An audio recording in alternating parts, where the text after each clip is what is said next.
একটি ঘন বনে একটি চতুর শিয়াল একটি শক্তিশালী কুমির দ্বারা অধ্যুষিত একটি নদীর কাছে বাস করত। এক গরমের দিনে শেয়াল পানি খেতে নদীর কাছে গেল। ভূপৃষ্ঠের নিচে লুকানো কুমিরটি শিয়ালকে দেখে ভাবল, এটি একটি সুস্বাদু খাবার হবে।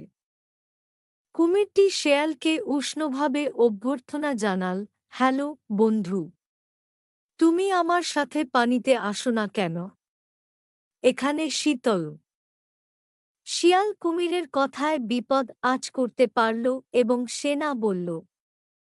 কুমির শিয়ালকে প্রলুব্ধ করার জন্য দৃঢ়প্রতিজ্ঞ বলল, আমি প্রতিশ্রুতি দিচ্ছি যে আমি তোমার কোনো ক্ষতি করব না।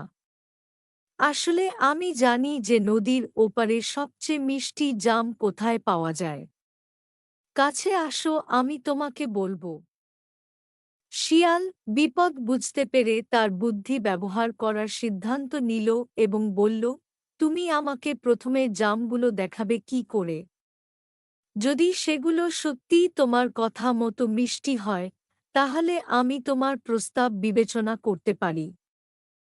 কুমির বুঝতে পারল যে সে শিয়ালকে ছাড়িয়ে যেতে পারবে না, তাই অনিচ্ছায় সে সাঁতরে চলে গেল, পরাজয় স্বীকার করে।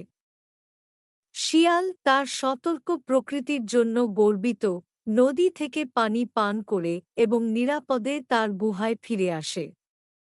সে প্রতিফলিত করেছিল যে বিশ্বাস অবশ্যই অর্জন করতে হবে, বিসর্জন দেবার জন্য নয়।